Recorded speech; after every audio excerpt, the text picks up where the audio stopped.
Sir, ಸದನದಲ್ಲಿ ಪಾಕಿಸ್ತಾನವನ್ನು ನೆರೆ ರಾಷ್ಟ್ರ ಅಂತೀರ. ಪಹಲ್ಗಾಮ್ನ ಒಂದೇ ಒಂದು ಅಟ್ಯಾಕ್ ಸಾಕು ಪಾಕಿಸ್ತಾನ ನಮ್ಮ ಶತ್ರು ರಾಷ್ಟ್ರ ಅಂತ ಹೇಳ್ಕೊಳ್ಳೋದಕ್ಕೆ.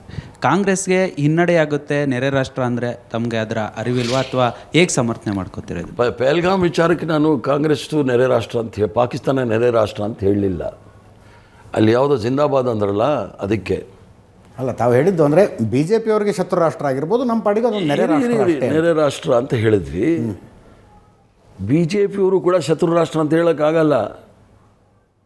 ದಾರಿನಲ್ಲಿ ಹೋಗೋ ಲಫಂಗರೆಲ್ಲ ತೀರ್ಮಾನ ಮಾಡಲಿಕ್ಕಾಗಲ್ಲ. ವಿದೇಶಾಂಗ ಸಚಿವ ಇದನ್ನು ನೀತಿಯನ್ನು ಶತ್ರು ರಾಷ್ಟ್ರ ಅಂತ ಸರ್ಕಾರ ಘೋಷಣೆ ಮಾಡಲಿ.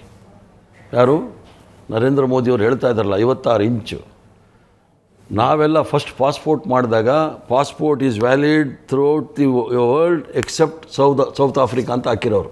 ಸೌತ್ ಆಫ್ರಿಕಾಗೆ ನಮಗೆ ವೀಸಾ ಕೊಡ್ತಾ ಇರಲಿಲ್ಲ.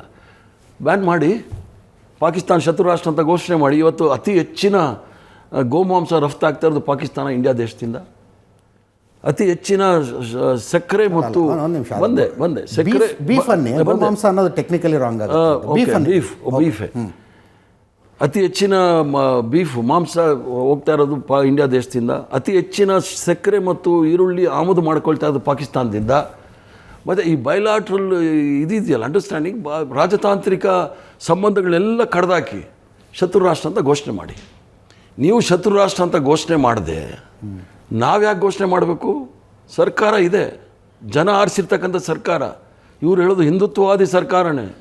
ಇವ್ರು ಏನಾದರೂ 58 ಇಂಚು ನರೇಂದ್ರ ಮೋದಿ ಅಂದರೆ 2 ಇಂಚ್ ಜಾಸ್ತಿ ಹೇಳಿದ್ರಿ ನಾವು. ಅವ್ರು 52 ತಗೊಳ್ಳಿ, ಸ್ವಲ್ಪ ಜಾಸ್ತಿನೇ ತಗೊಳ್ಳಿ.